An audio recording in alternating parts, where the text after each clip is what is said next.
তুমি একটা কাজের মতো কাজ করেছো পিয়াস। তোমার মতো ছেলে বাংলার ঘরে ঘরে থাকা উচিত।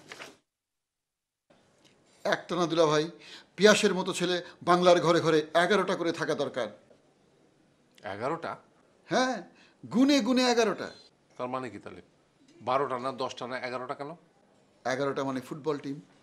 বাংলার ঘরে ঘরে পিয়াসের মতো ছেলের একটা করে ফুটবল টিম থাকা দরকার। তাহলে তুমি আমার সাথে ফাজলামি করো।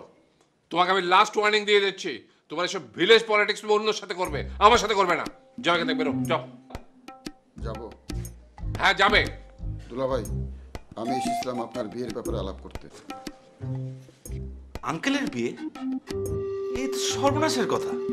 কোনো সর্বনাশ না, মূল বিষয় হচ্ছে ভাগ্য, হস্তরেখা।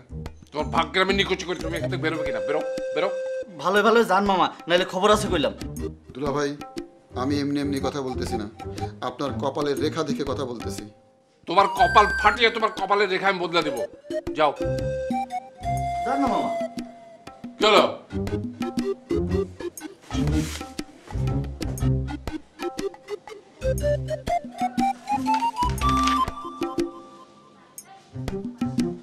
সুন্দর।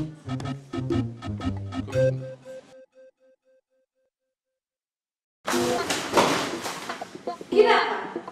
আপনি চোখ কোথায় নিয়ে হাঁটেন? দেখেন না? চোখ আমি সঙ্গে রাখি, চোখ আমি সঙ্গে নিয়ে হাঁটি, চোখেও ঠিক মতো দেখি। দুলা ভাই দাওয়ার খেয়ে চোখে একটু ঝাপসা দেখেছি। তো আপনি মেইন দৌড়টা কবে দিবেন? দেখেন, আমার সঙ্গে এইভাবে কথা বলা আপনার ঠিক হইতেছে না। কেন? আপনার রাশিতে কি বলে? আপনাকে কবে আলো ধাক্কা দেওয়া হবে? দেখেন, আমি এই বাড়ির বিশিষ্ট অতিথি, আপনি আমাকে এইভাবে অপমান করতে পারেন না। আমিও এই বাড়ির বিশিষ্ট গভর্নর, আমারও দায়িত্ব আছে এই বাড়ির প্রতি অনেক।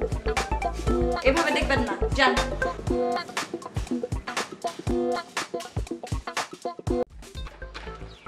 এই মনীষাপা,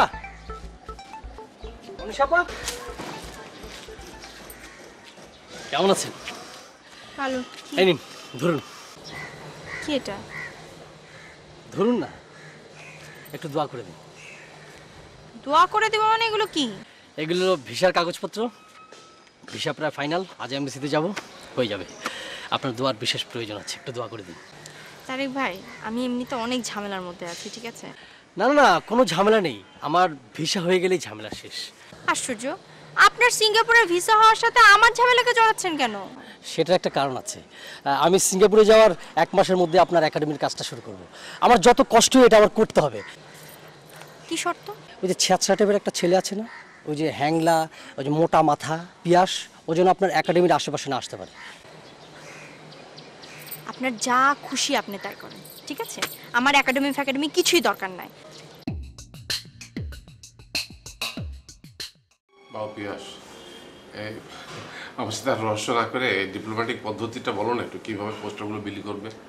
আঙ্কেল আসলে বিষয়টা কি, ডিপ্লোম্যাটিক আইডিয়াগুলো এভাবে বলা যায় না, এটার কাজ হলে তখন দেখতে হয়।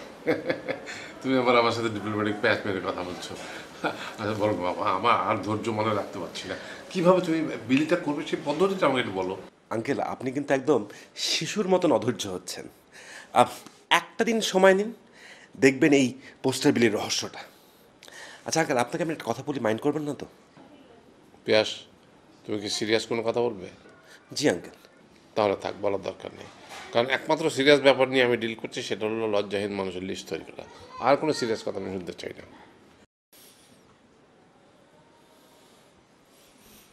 আঙ্কেল সাউন্ডটা বাড়ান তো একটু প্লিজ।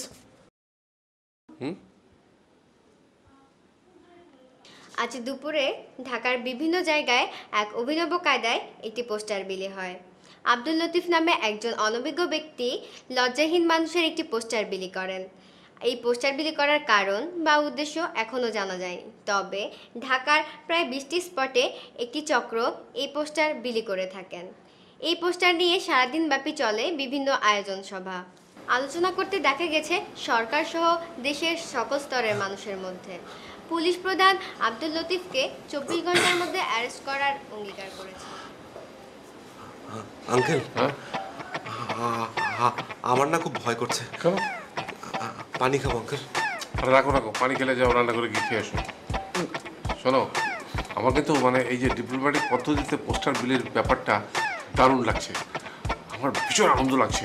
মনে হচ্ছে তোমাকে নিয়ে এখন সিনেমা দেখাই। আমার বয়স যদি এখন কম হতো আমি তোমাকে সঙ্গে করে সিনেমা হলে চলে যেতাম এখন। এই বিপদের সময় আপনি সিনেমা দেখতে যাচ্ছেন?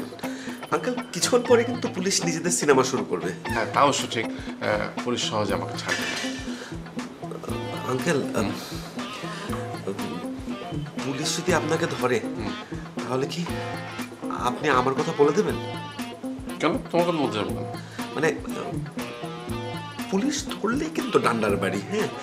আর সেই বাড়ি কি যদি আপনি বলে দেন যে এই লিস্ট বানানো, ছাপানো, বিলি করার আইডিয়াটা আমার? তুমি নিশ্চিত থাকো, আমি মনে গেলো তোমার কথা বলবো না। যা হবার আমার হবে। যাও, তুমি তোমার ঘরে যাও। সত্যি বলছেন আঙ্কেল? এক্স্যাক্টলি, আমি সত্যি কথা বলছি। যাও, তোমার কিচ্ছু হবে না, তুমি রুমে গিয়ে রেস্ট করো। যাও, পুলিশ তোমাকে ধরবে না।